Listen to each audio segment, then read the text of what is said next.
Hi everyone, welcome to another video blog post. I wanted to answer a question today that Stephen N. had on the Facebook page about 12-year-olds visiting in each other's rooms. So this might be something that a lot of parents are experiencing.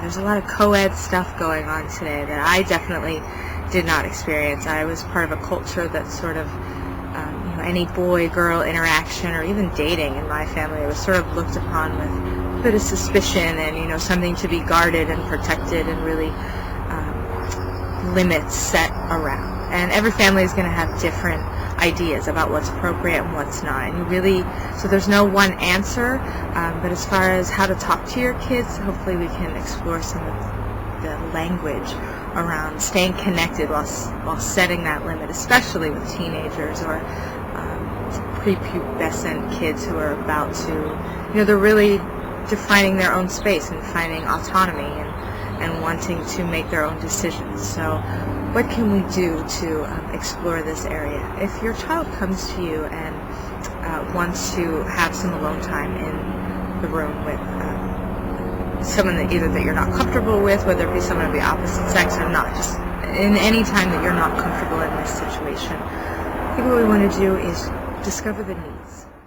What need is my child trying to meet in this moment? Peer connection, peer approval, privacy, space, autonomy, choice about how to spend time and who to spend it with and where to spend it. These are all really important needs at this, especially at this age, when kids are sort of branching out, and there's a big jump in brain development around 11 or 12, and the kids, they can't be held responsible at the same time because their brains are immature. We have to recognize that even though we can talk to a 12 or a 15-year-old and they sound like an adult and they can debate with the best of them and all of these things, their brains are immature and they're not always capable of making that decision. So if you make a limit with your child that they can have this person in their room but the door needs to stay open, I want you not to be surprised when the door gets shut, and to not go in there and judge and criticize. I told you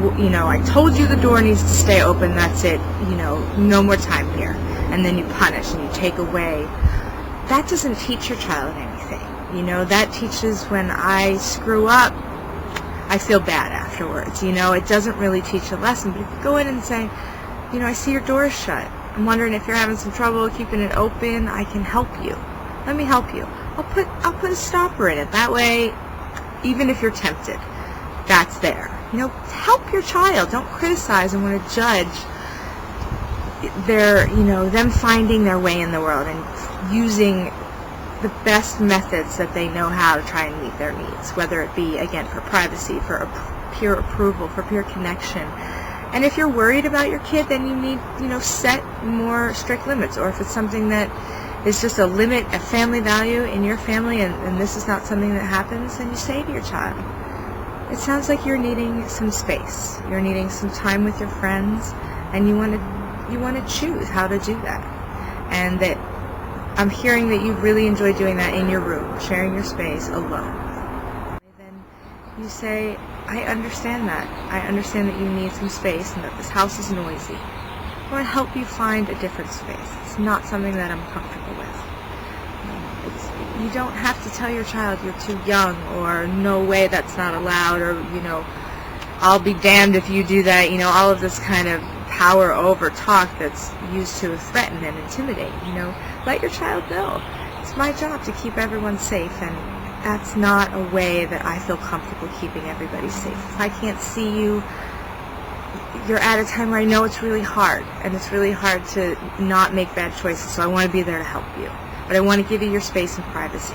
Connect with your kids. You want to talk to them like they're adults. It gives them respect and keep their dignity intact when you have to set limits. And then don't feel the need to argue. If kids want to get argumentative and say, well, I need to do it in my room, and you're so this, and they start name-calling, and then we want to go into, how dare you talk to me like that, and get off on a completely different track.